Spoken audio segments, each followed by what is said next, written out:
2026 is already turning out to be a killer year for arcade racing. Super Woden Rally Edge is already out and nailing it in the arcade rally space. And now, just a few weeks on, we've got 4PGP 4-player Grand Prix for Nintendo Switch, Switch 2 and coming soon to Steam. What we have here is an excellent arcade take on Formula One racing that will definitely bring to mind those Sega arcade racing classics of old and more besides. Thanks to the devs at Vision Reelle and publisher 3Gu for the OG Switch review key. This French indie team has put in the work, and 4PGP has Passion Project written all over it, and as soon as the Steam version releases, I'll be all over it.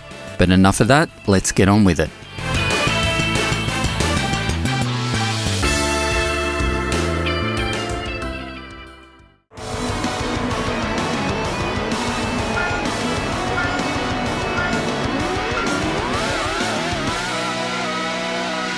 .4PGP is very much in the vein of classic coin-op races superficially, but with a bit more content and gameplay twists than those older games generally contained. There's definite SEGA vibes here, and no surprise with track design contributions from Kenji Sasaki, the legend behind Ridge Racer at Namco and Sega Rally Championship for Sega. I feel some Indy 500 in the gameplay, with the controls being super tight and responsive. There's enough depth to general play, but the real focus is on mastering your lines and learning how to utilize the gameplay additions that are introduced through the course of the game.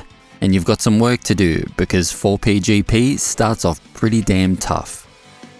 Championship mode is the main meat of the game, and initially contains 4 cups made up of 3 races each. With a total of 14 circuits and 19 cars, you can take on the championship mode across 4 difficulty levels, and each step you take through the championships requires you to learn something new. It took me a while to see first place on the rookie difficulty in championship mode, and even then, you don't get to unlock anything. It seems to serve as more of an introduction to racing with a grid. Hit novice difficulty and you'll find things a tad faster and harder. First place for a cup in Novice rewards you with a car unlock. Veteran is faster and harder still, and also introduces the slipstream mechanic, which will require you to master a whole new ability to get first place. This is on top of much more aggressive drivers who love nothing better than to push you off the track. Expert is where 4PGP is at its fastest. It introduces mandatory pit stops, tyre wear, and ups the lap count to 5.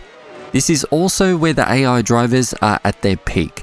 They're aggressive, speedy, and use all of the skills that you've also learned against you. You'll also unlock the final 2 courses in the game here. Expert is a ride, I'm telling you, and I've got a long way to go till I can even place. This progression system is gold.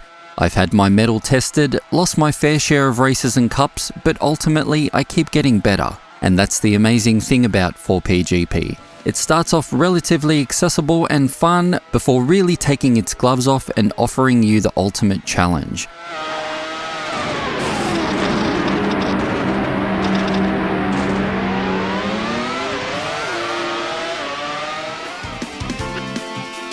You have a choice of a few vehicles to begin with, but I found that there is really only need to go for the fastest available at any time, which is one of the only beefs I have with 4PGP. It'd be nice if the cars had wildly different stats, rather than being a pretty much linear bump up in all the stats as you unlock them.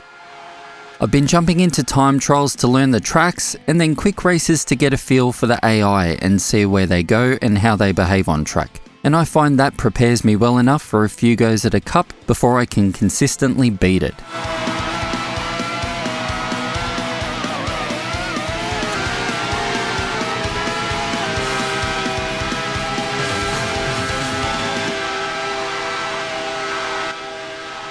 I very nearly can't fault the controls in 4PGP. The cars are incredibly satisfying to drive, with that perfect arcade sensibility and logic missing from a lot of arcade racing releases these days.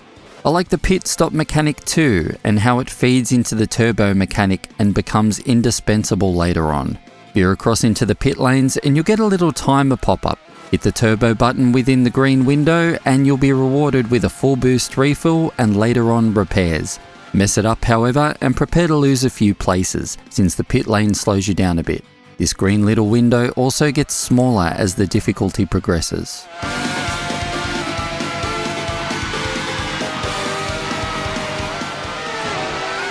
"4PGP scratches that true arcade racing itch for me, and I adore it, even without analog gas and brake. So if I had to pick on 4PGP, then I'd say I would love to see right stick control for gas and brake eventually, but it's not a deal breaker. A button for gas and B button for brake is all that is really needed here, and the game is built around it. It's accessible, simple, yet contains enough nuance that you won't feel like the game is on autopilot, although there are steering assist options too. At the time of this video, it is not possible to actually hold down A button for gas and also hold down the B button for brake at the same time. You've got to release the gas to get the brake to work.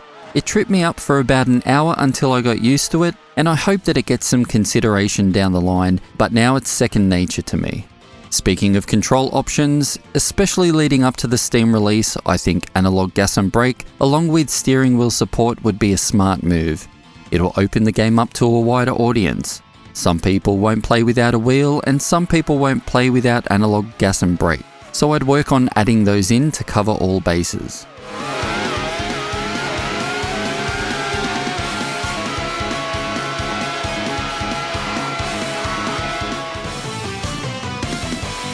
I'd be remiss if I didn't mention 4PGP's excellent presentation.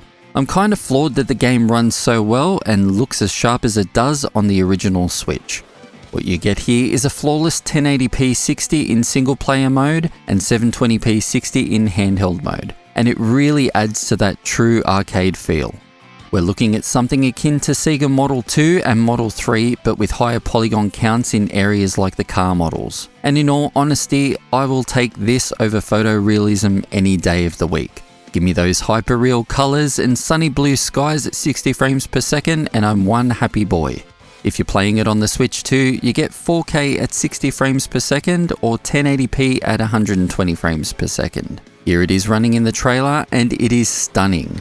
Needless to say, I'm really hanging out for the Steam release.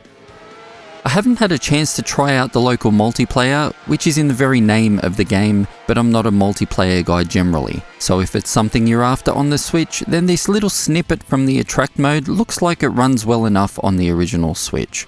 I'm sure it's even better on the Switch too and on PC. The audio is excellent and definitely gives off some Virtua Racing vibes with how it implements the music. You'll get checkpoint jingles as you pass them for the first couple of laps, but where it deviates from Virtua Racing is that you get an extended version of that motif for the last lap of every race, and it's top stuff. Composed by Tomoyuki Kawamura, the man behind the iconic scores for Sega Rally, Virtua Racing and Tokyo Extreme Racer, the music is classic arcade racing through and through. I do wish there was more of it though. It's old school arcade gold as far as I'm concerned.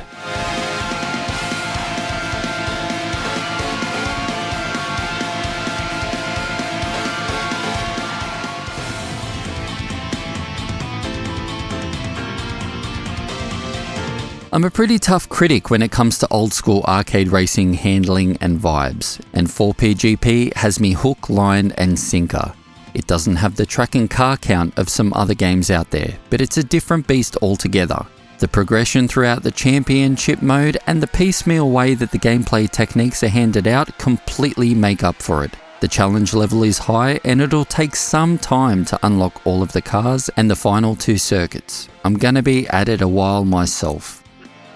4PGP is old school arcade racing through and through, with some excellent additions that extend play in a different way than we're used to. We've been graced with yet another banger for 2026, and I couldn't be happier. 4PGP is utterly charming and a must for classic arcade racing fans everywhere.